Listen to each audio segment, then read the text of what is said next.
This is a track guide for the BMW M Hybrid V8 LMDh at Watkins Glen, your traditional boot layout.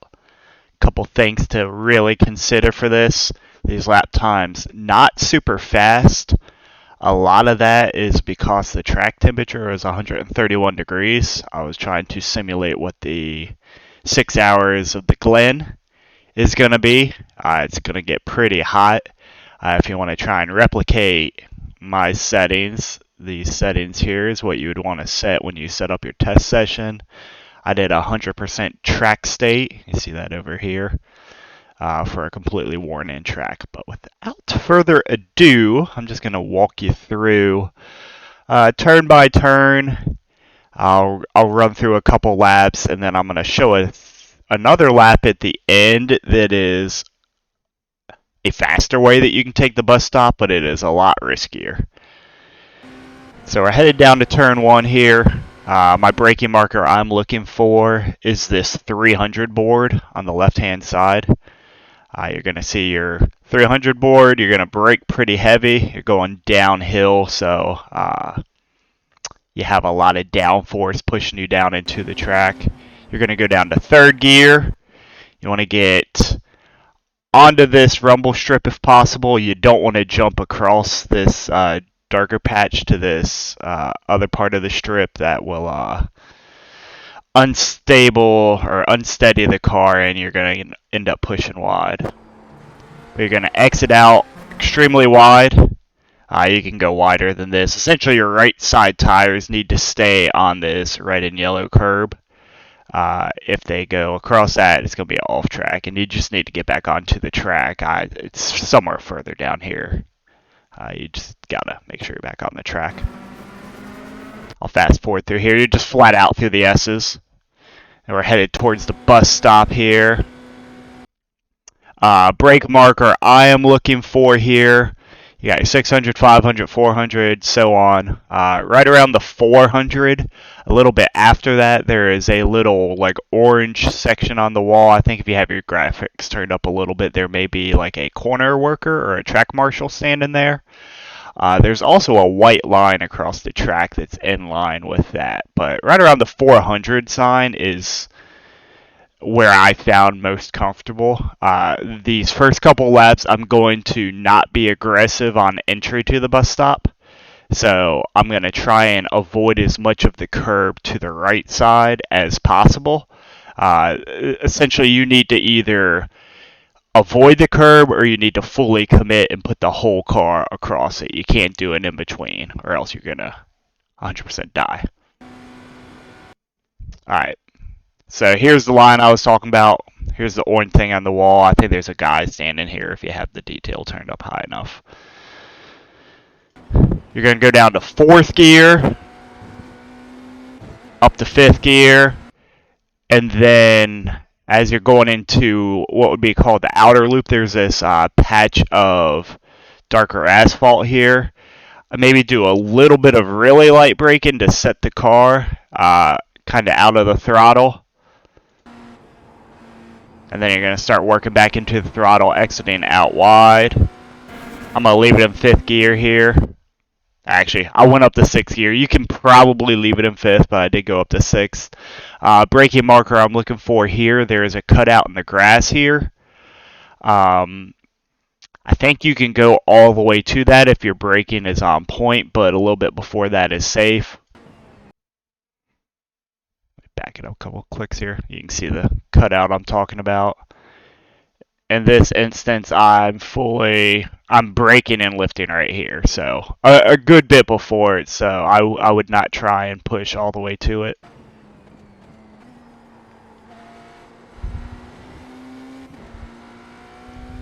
It's going to get up to 5th here. 200 Zippo braking marker is where I'm going to brake here. I'm going to go down to 3rd gear. I'm going to aim for a little bit of a later apex. I don't know if I do it in all these laps, but ideally you aim for a slightly later apex so you can really get the power down on exit. Exit out nice and wide. 5th gear, you go up to sixth gear here. It's very briefly, but you do. You can't see. So this is, you can't really see it, but I think it's a 300, 200, 100. The 200 board is my brake marker, and I'll go down to third gear.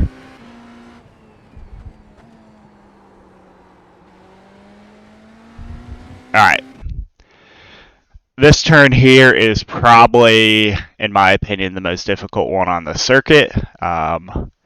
It is looping you back onto what that back straight would be, into where, like, just the NASCAR configuration, just into the middle of that straightaway.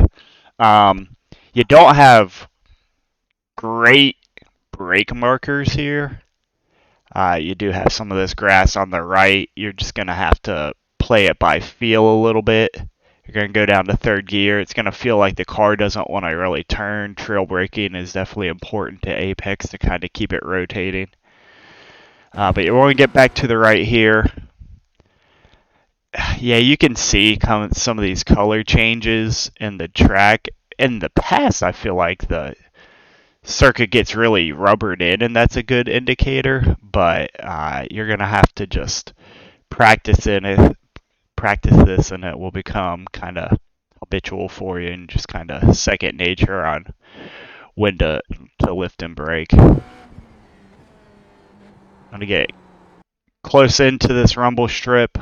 You can touch it slightly, but you don't want to get too much onto it, unsteady the car, and push you out ride. Getting the power down on exit is very difficult here. If you can straighten the exit out as much as possible to help you get the power down, it is beneficial.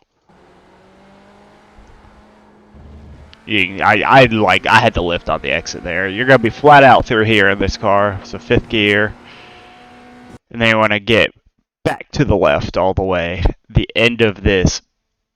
Let me go forward a couple clicks here. The end of this like safer tire wall here is kind of a point that I would use to brake. Little bit of braking, get it to apex. I think I go down to fourth gear here and get a good drive off to finish your lap.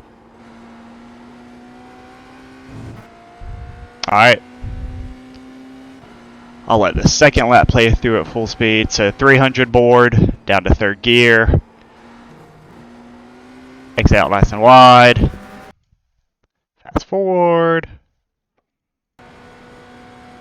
The 400 board here. Go down to fourth gear. Up to fifth.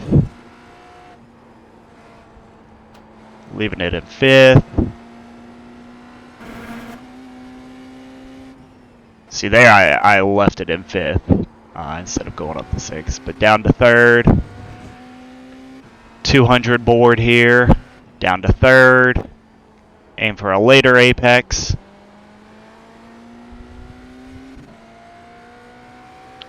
Up to fifth, possibly up to sixth here. Nope, see I left it in fifth both times this lap. But down to third. Up to fourth, but then back down to third. Tough turn, trying to get the car to rotate. I was pushing wide again there. The corner's just very tricky. Just flat out through here. Fifth gear, get back to the left. Go down to fourth. And good drive off.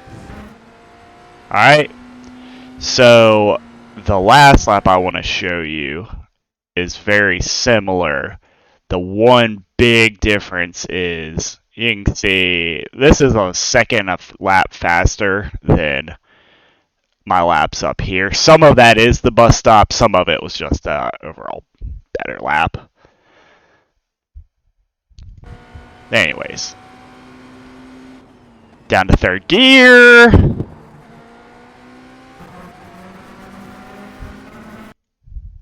Fast forward.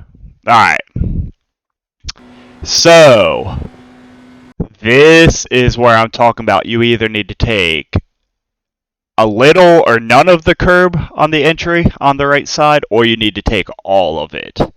When you take all of it, it is a lot riskier, but there is a good amount of time to be found. But you're not going to want to do this without a ton of practice. I can tell you when this car first came out, maybe 13th week races, I did 2 or 3 races here, and I think I died here in every race trying to take the more aggressive approach. Because all it takes is one mess up. And when you do mess it up, you're going to hit something. It's almost impossible not to hit something. And this car is made of paper mache. Anyways, 400 marker, like normal. But instead, I am going to try and jump all the way across this curb and get my right sides on the inner part of the curb. You're going to get really close to this wall here on the right. I'll do this frame by frame, then I'll let it play through at full speed. So, you can see, but when you hit it right, you barely feel a bump, and I'm actually going to stay in 5th gear as opposed to going down to 4th gear, because you're just able to carry more speed. Alright, here's what it looks like at full speed.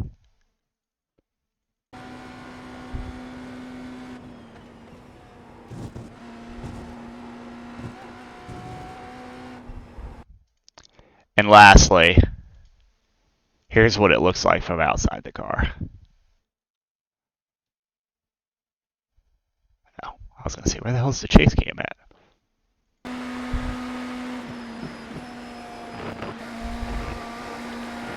Let's do it a little bit slower frame by frame.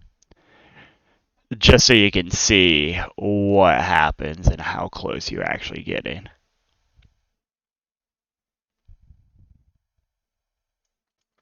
Yeah, it's really freaking close. But this is how it, somewhere like in here is where the bump is. So the philosophy is you're just putting that bump under the center of the car and you're not hitting it. What happens when this goes wrong though is you either hit this wall to the right or you hit the bump and the car gets extremely unsteady and you end up doing like a spin through the first couple of turns of the bus stop here and you end up hitting either the wall out here, or if you're trying to get it saved, you could possibly correct it and hit this wall over here. But you're hitting one of them. It's just a matter of which.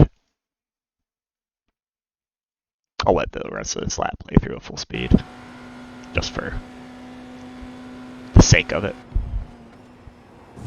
But again, I stay in 5th gear when you take the aggressive line.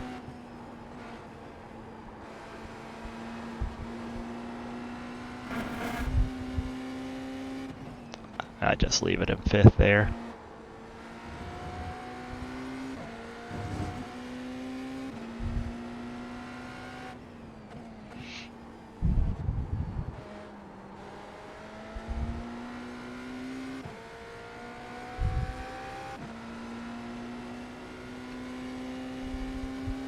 I left it in 5th there. So I'd say just leaving it in 5th for those 2 turns is probably the better way. You may hit the limiter a couple times, but I think I get a better drive off here on this lap too. Yeah, that's where some time was compared to those other laps. Car got a little bit unsteady there on the exit, but put it together. Alright, if you have any questions, let me know. I would say if the track temp is a lot cooler, you can probably chop a couple seconds off of this at least. But it's looking like more than likely for the Watkins Glen 6 hour, it's just going to be a really hot track for the majority of the race. Alright, let me know if you have questions. Bye.